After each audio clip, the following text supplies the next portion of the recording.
boa tarde ou boa noite, depende da hora que vocês estejam assistindo esse vídeo. Como vocês estão? Estão bem? Espero que sim, que estejam em paz e bem. Hoje nós vamos dar sequência à nossa matéria. Nós estamos vendo voltagem, que tem como sobrenomes ou significados DDP, tensão, enfim. E nós vamos falar a respeito dos tipos de tensões que tem na vida diária. Então, nós temos dois tipos que se encaixam para a voltagem: corrente alternada, que é a CA, e nós temos também a CC, corrente contínua. Qual que é a diferença, gente? A corrente alternada é aquela que é encontrada nas tomadas. Vou fazer os dois tipos que tem hoje em dia. Antigamente era assim a tomada. Hoje já são dessa maneira aqui, com 3 pinos. E existem duas tensões, 127 e 220. Existem outras, 440, existe 380, mas a maioria nas casas residenciais, elas são 127 ou 220. 127, mais ou menos, algumas cidades de Minas, elas usam, a maioria das cidades de Minas são 127 volts. E 220, em São Paulo, quase todas as cidades são assim, entendeu? Grandes centros são 220 volts. Qual a diferença? Aqui vai ter o dimensionamento do fio, ele vai ficar um pouquinho menos grosso. Ele vai ser um pouquinho mais fino. E aqui ele é um pouquinho mais grosso. Enfim, tá? Dá na mesma quase. E nós temos a corrente contínua, tá?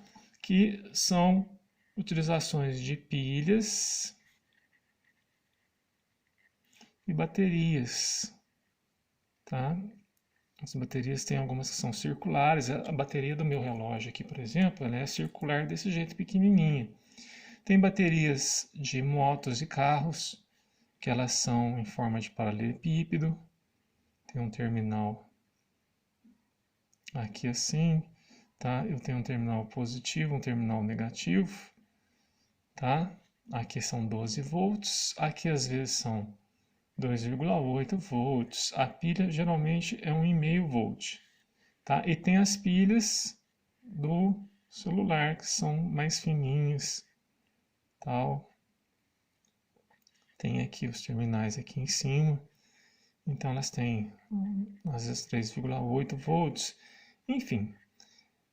E elas são utilizadas na nossa vida diária. Então, por exemplo, assim, aqui você usa em aparelhos pequenos, controle remoto, aqui para, como eu falei, relógio, aqui para celular, né?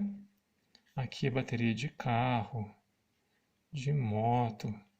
E aqui são os utilizados para eletroeletrônicos, desde televisão, chapinha, micro-ondas, tá? Até chuveiros são utilizados assim, tá? Na corrente alternada, gente, utiliza-se fios.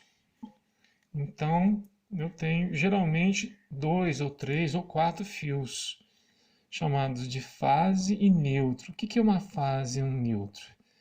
Tá? O neutro é um fio chamado de fio terra, tá? Ele tem esse símbolo aqui assim, e ele é um fio que ele é ligado na terra. Então, um fio ligado à terra mais um fio chamado de fase, um fio fase e um neutro, ele tem 110 volts. Certo? Se eu colocar mais um fio fase aqui, que também é 110 volts, eu vou ficar a combinação deste fio com esse fio aqui, os dois fios, eles vão formar 220 volts. Certo? Então, às vezes na sua casa tem 110. Se for 110, igual a minha casa, 110 volts. Então, é um fio neutro e um fio fase. Às vezes tem casas que tem 110, 220, que hoje em dia se faz assim. Então, 220 volts é fase com fase. E o 110 é fase com neutro. Certo? Então, fase com fase dá 220, fase com neutro dá 110. Então, hoje em dia, quando se faz casas, faz apartamentos, prédios, se faz 220 que tem 110 embutido. O 110 não tem 220. Isso é importante de ressaltar, tá? Então, isso aqui é uma aula a respeito da tensão, tá? A tensão utilizada para eletroeletrônicos, para automóveis, para, enfim, tudo que seja alimentado por tensão, que precise de energia, tá? Vai necessitar da tensão elétrica, ok? Tá? É uma teoriazinha muito simples que eu estou passando para vocês aqui. Espero que vocês fiquem bem, na paz e no bem, e que Deus abençoe vocês todos e que vocês tenham entendido essa matéria aqui, tá? Fiquem com Deus. Até a